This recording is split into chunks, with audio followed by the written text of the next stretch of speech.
सियावर रामचंद्र की जय। मेरे प्यारे देशवासियों, राम राम।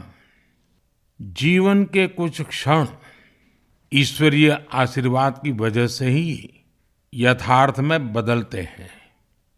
आज हम सभी भारतीयों के लिए, दुनिया भर में फैले राम भक्तों के लिए ऐसा ही पवित्र अवसर है। हर तरफ प्रभु श्री राम की भक्ति का अद्भुत वातावरण, चारों दिशाओं में राम नाम की धुन, राम भजनों की अद्भुत सौंदर्य माधुरी।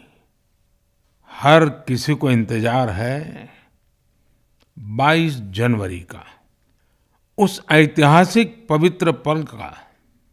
और अब अयोध्या में रामलला की प्राण प्रतिष्ठा में केवल 11 दिन ही बचे हैं। मेरा सौभाग्य है कि मुझे भी इस पुण्य अवसर का साक्षी बनने का अवसर मिल रहा है। ये मेरे लिए कल्पनातीत अनुभूतियों का समय है। मैं भावुक हूँ, भाव विह्वल हूँ। मैं पहली बार जीवन में इस तरह के मनोभाव से गुजर रहा हूँ। मैं एक अलग ही भाव भक्ति की अनुभूति कर रहा हूँ।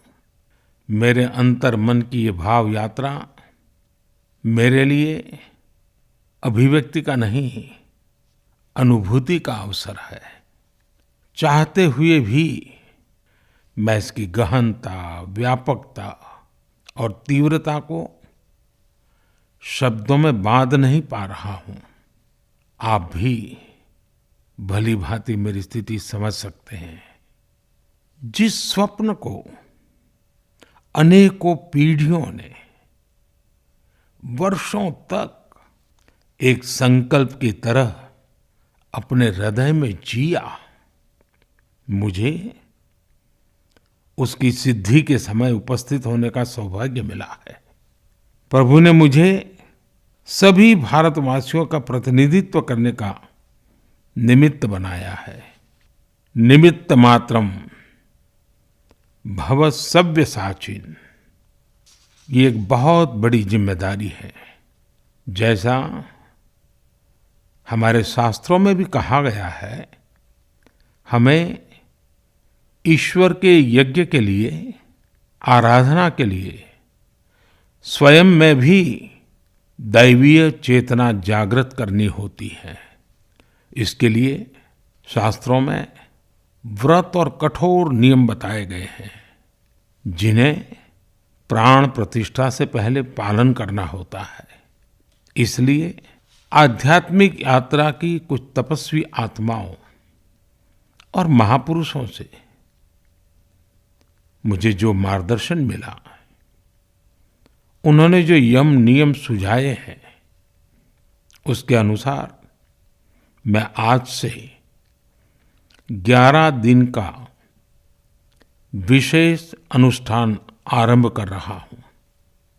इस पवित्र अवसर पर मैं परमात्मा के श्री चरणों में प्रार्थना करता हूँ, ऋषियों, मुनियों, तपस्वियों का पुण्य स्मरण करता हूँ और जनता जनार्दन, जो ईश्वर का रूप है, उनसे प्रार्थना करता हूँ कि आप मुझे आशीर्वाद दें, ताकि मन से, वचन से, कर्म से मेरी तरफ से कोई कमी ना रहे।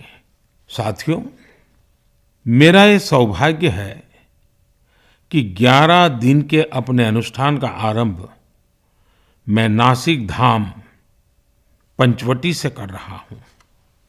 पंचवटी वो पावन धरा है जहाँ प्रभु श्री राम ने काफी समय बिताया था। और आज मेरे लिए एक सुखद संयोग ये भी है कि आज स्वामी विवेकानंद जी की जन्म जयंती है। ये स्वामी विवेकानंद जी ही तो थे जिन्होंने हजारों वर्षों से आक्रांतित भारत की आत्मा को झकझोरा था। आज वही आत्मविश्वास भव्य राम मंदिर के रूप में हमारी पहचान बनकर सबके सामने है। और सोने पर सुहागा देखिए, आज माता जीजाबाई जी की जन्म जयंती है। माता जीजाबाई जिन्होंने छत्रपति शिवाजी महाराज के रूप में एक महामानव को जन्म दिया था।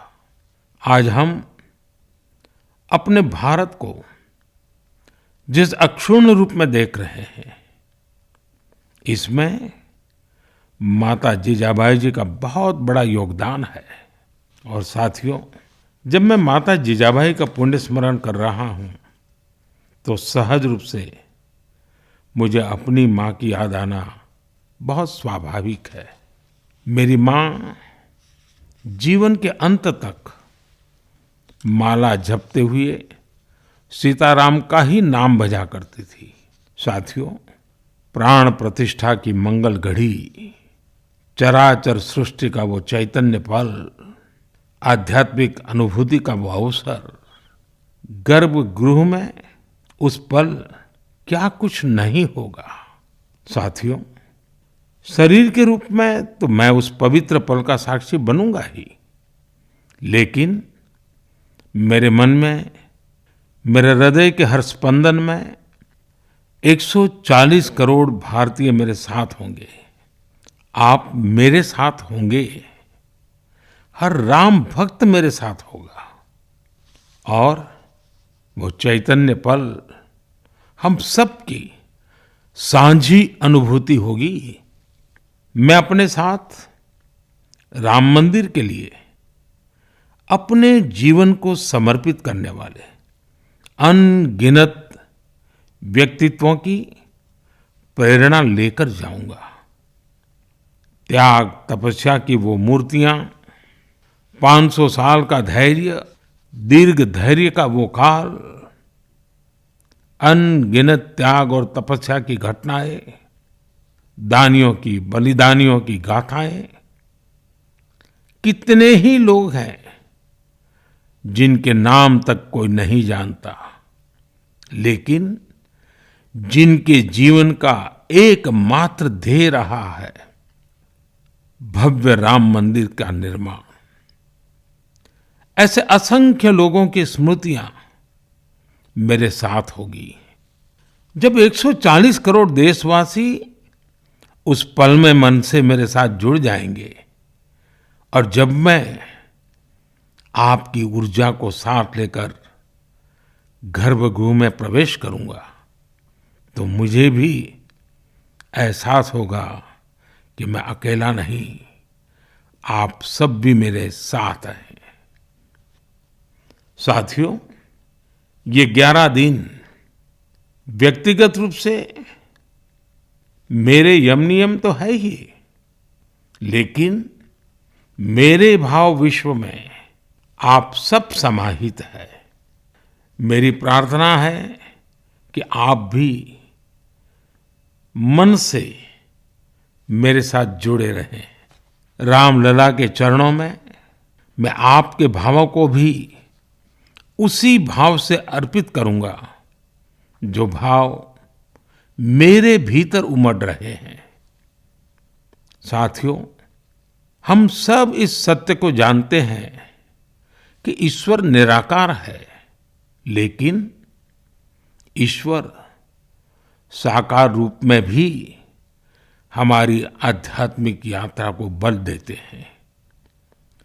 जनता जनार्दन में ईश्वर का रूप होता है, ये मैंने साक्षात देखा है, महसूस किया है। लेकिन जब ईश्वर रूपी वही जनता शब्दों में अपनी भावनाएं प्रकट करती है, आशीर्वाद देती है, तो मुझ में भी नई ऊर्जा का संचार होता है।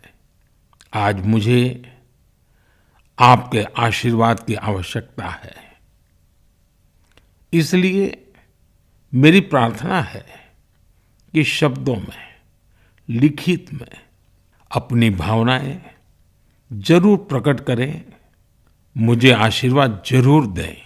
आपके आशीर्वाद का एक एक शब्द मेरे लिए शब्द नहीं, मंत्र है। मंत्र की शक्ति के तौर पर वो अवश्य काम करेगा। आप अपने शब्दों को, अपने भावों को नमो ऐप के माध्यम से सीधे मुझ तक पहुंचा सकते हैं। आइए हम सब प्रभु श्री राम की भक्ति में डूब जाएं। इसी भाव के साथ आप सभी राम भक्तों को कोटि कोटि नमन। जय सिया राम, जय सिया राम, जय सिया राम।